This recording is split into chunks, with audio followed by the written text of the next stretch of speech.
Hey, everybody. Welcome back if you're returning. Welcome if you're new here, and thank you so much for joining me today. So, I forgot to mention, I was talking in yesterday's video about how the issues that I needed to address kept coming up in alignment with Venus retrogrades, which, that helped me identify, oh, this is what I need to address. However, the final breadcrumb, because we've talked about how the universe, higher power, will give us breadcrumbs. Well, this eclipse is actually happening on my natal Venus. That's more of a beacon than a breadcrumb, but that's why I value astrology in analyzing the patterns in my life and seeing how, oh, the last time this happened, this was going on. Because the energy is the same ish. It's in different signs, what have you, but when it's one of your major planets and you have a situation that comes up repeatedly around the same time, that's worth checking into. And I don't remember if I mentioned it yesterday, but if it's something you want to check out, like I said, it's been a very useful tool for me. But you can go to astro.com and get your birth chart, which shows the natal placement of your planets. It's free. If you know your date of birth, time of birth, and place of birth, then it'll show you what the sky looked like when you were born. And you can even get like brief descriptions of how that may impact the way you operate in life. So, anyway, that's just something that I thought, I think I should probably mention how to do that. All right, so let's get our topic for today. Going to use the wisdom of the oracle, and we have Yang. We just had Yang. Apparently, that's a Yang. Yang matters. Okay, get in your power. Take that action. This is the time. Don't be afraid. And breathe. And this plays into it really well. When we are so busy trying to handle all of our responsibilities and meet all the expectations and busy, busy, busy, you don't have time to think. You don't have time to reflect. And I know myself, that is definitely a coping mechanism to busy myself so much that I can't feel. I know this about myself, and so when my house is so spotless that you could not only eat off of the floor, you could perform surgery on it. I got shit I need to look at. And what is it in your life? For some people, it's TV, it's your phone, social media, movies, even reading. Reading is very beneficial unless you're using it as an escape from your life. You can go to the darker areas of addictions, which honestly, any behavior that is excessive and that we have a hard time separating ourselves from could be considered an addiction. It operates on the same patterns. It could be food, it could be sex, it could be gambling, it could just be staying in a state of constant worry. Victim mentality, oddly enough, is a way of avoiding responsibility for your life. So there are so many ways that we can avoid it. However, if we will be honest with ourselves and take the time, make the time, like set aside a designated time to breathe. Really get in touch with yourself. Identify what's going on, because we're at a place right now where we're starting the new uh, astrological new year, back to Aries, back around the zodiac, and it's the first sign, which means that we can close out, bam, right there. I think it's March 20th. Stop right there. If we take the time to figure out all this other stuff, make the hard choices, clean slated into this next chapter, now is an excellent time to sit down and figure out what's going on with you. And what areas of your life that things just aren't quite right, and what steps we can take to address those. The sooner we address them, the less damaging they are. And it's not easy because we default to being safe. In our brain, safe means stagnant, and any kind of change we perceive as a threat initially. Even if it's change we choose, our subconscious mind is going to be fighting that tooth and nail because that's dangerous. Change is dangerous. You're not dead right now. You're not dead right here. You could be dead over there. Just say it. And it's a survival mechanism that we were programmed with so that we didn't get eaten by wild beasts or whatever. We don't live in caves anymore. Most of our perceived threats will not cause death. I mean, granted, some will, but for the most part, the choices we have to make are not life and death. They're stay here or move forward. They're not that big. They're big in our head because that's how we respond. But in truth, they're not that big. And if here is causing discomfort, and I don't mean like here's a location, but where you're at right now, maybe it's a matter of wanting to address unhealthy habits.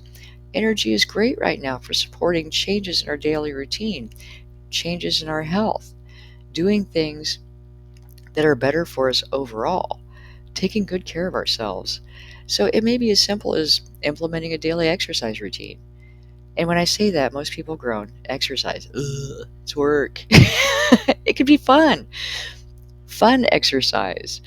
And that in itself can be very beneficial in helping you solve your problems.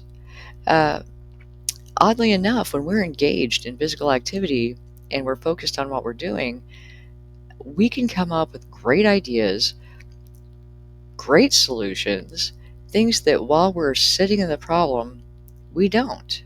We don't see them because we're too in the problem. When we start doing something else, have you ever done that? You're trying to think of a name, like a song comes on the radio and you're like, oh, why can't I think of the name of that song? And 4 hours later, while you're washing dishes, you think of it. Like the information was in there, but you were looking too hard for it. Or have you ever lost something in your house and you go to look for it and you can't find it? And then when you quit looking, you stumble across it. It's almost like we just have to let things go sometimes to find the answer. Because we're holding too tight, we're trying too hard, and when we stop trying and we flow, it comes to us. And that's how activity, doing a physical activity can help you with problem solving. It also gets all that ick energy out. It keeps you from being, it just, our energetic body can get very blocked and clogged when we don't keep it moving. So I got off breathe a little bit there, kind of. But because we tend to not really set aside time to relax, to pause, and we treat it like it's a reward for hard work. Resting and relaxing is a necessary part of our function as human beings, and we need to make time for that. It's not a reward for activity, it's a necessary function of survival. And until we rest and relax, we cannot perform at our best, because when we're not rested and we haven't had enough sleep and we've just been going, we're exhausted. Our mind doesn't work as well. Our body doesn't work as well. They've done tests on people's cognitive ability and how it declines without sleep, where they keep people up for days at a time and then ask them simple questions. And by like day 3, they're drooling morons because our brains need sleep. Our bodies need sleep. And if we're not taking the time to pause, rest, and when we're busy, we're looking at what's in front of us and what's next and what's next. We don't look at where we're at, you know, our overall satisfaction, how we feel, because we're too entwined or too involved in trying to get the stuff done. And like I said, that's a coping mechanism for me. I know this about myself. So when I'm running around like a crackhead, that's a signal to me that I need to pause. I got to find out what am I trying to not deal with. So if you have those things about yourself that you've noticed, if you're on your third season of a show on Netflix because you don't want to think about something, pause, recognize it. Even if you don't feel like there's anything that you're doing right now or trying to avoid, look at the ways you do escape. Maybe even write them down, keep it tucked somewhere so that it's a reminder when you start to see yourself behaving in those ways that, oh, I got to take a pause. There is something I need to address and get to the source. Get to the source of the problem. And that's not to say you can't sit and binge watch Netflix for fun. But if you're doing it to avoid something that's not fun, that's a time to step back and go, wait a minute, I need to check in with me. So become aware of those things, those patterns that you have for those times when you just don't want to deal with something. And try to carve out time. And I know it's hard. It's hard to find actual time where you can just have downtime, just rest and relax. We have a lot of responsibilities in our day-to-day lives. We have a lot of demands on our time. But we need to respect ourselves enough to deliberately make time to breathe, time to rest, time to recuperate, because it will make everything else so much easier, and you'll be in better touch with yourself when you're rested, when you've had time to reflect on where you're at. It's hard to make plans going forward if we're so chaotic in the present moment that we can't think straight, or we're so exhausted that we don't even care. Have you ever been at that point where, like, you just could care less? Like the wall just fell off your house. You're like, yeah, well, whatever. Because it gets there.